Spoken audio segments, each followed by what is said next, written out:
যারা সত্যিকার অর্থে আগামীর বাংলাদেশকে ভালো দেখতে চাই, তাদের মন্তব্য এবং বক্তব্যের সাথে হুবহু জননেতা জনাব তারেক রহমান সাহেবের বক্তব্য মিলে যায়। তিনি একটি বক্তব্য রেখে সকলের হৃদয়ে তাক লাগিয়েছেন, সেটা হচ্ছে এরকম যে দিন শেষে আপনাকে জনগণের কাছেই যেতে হবে এবং আপনি জনগণের কাছে আপনাকে শুধু যেতেই হবে না, আপনি ক্ষমতায় যাবেন এই ভাবনাটাও আপনার মধ্যে আনার কোনো সুযোগ নেই। কারণ ক্ষমতায় কিভাবে আপনি যাবেন কি যাবেন না তার কোনো নিশ্চয়তা নেই। আগামী নির্বাচন অনেক কঠিন এবং কঠিন চ্যালেঞ্জের মধ্য থেকেই আপনাদেরকে জনগণের ভালোবাসা অর্জন করতে হবে। পাশাপাশি একথাও বলেছেন যে দামি দামি মোটর ও সাইকেলওয়ালাদেরকে দলের ভিতরে ভিড়াবেন না।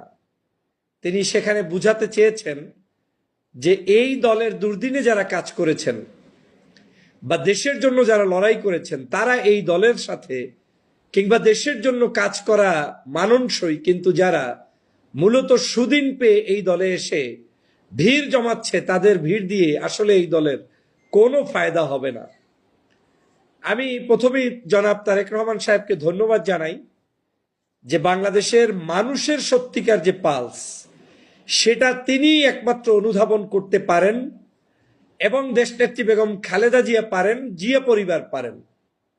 কিন্তু আমাদের কিছু নেতাকর্মী এবং আমাদের কিছু মানুষদের কারণে দলের ভাবমূর্তি এবং কার্যক্রম সমাজের কাছে, দেশের কাছে, মানুষের কাছে প্রশ্নবিদ্ধ করার সেই মানুষদেরকেই আজকের সতর্ক করে দিয়েছেন জনাব তারেক রহমান। তার বক্তব্য স্পষ্ট হয়েছে যে জনগণের কাছেই আপনাকে যেতে হবে, জনগণের ভালোবাসা ছাড়া আপনি ক্ষমতায় আসতে পারবেন না। আগামী নির্বাচন চ্যালেঞ্জের, এটা স্পষ্ট বলেছেন, সত্যি চ্যালেঞ্জের।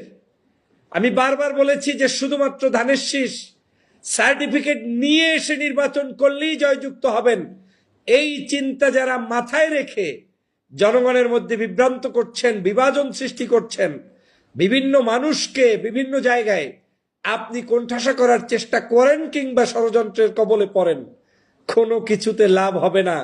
আপনার এইগুলো দিয়ে লাভ হবে না। জনগণ জাগছে, জনগণ জাগবে, জনগণ ভালো মানুষ চায়, সৎ নেতৃত্ব চায়, জনগণ জনগণের সত্যিকার দেশপ্রেমিক নাগরিকদেরকে ভোট দিতে চায়। আর সেটাই অনুধাবন করেছেন জননেতা জনাব তারেক রহমান সাহেব। তিনি বলেছেন আপনাকে জনগণের কাছেই যেতে হবে, জনগণকে নিয়েই আপনাকে কাজ করতে হবে। এখন যারা জনগণ কি চায় সেটা অনুধাবন করতে পারেন না, আপনি আছেন আজহারি নিয়া, আপনি আছেন আরেকজনকে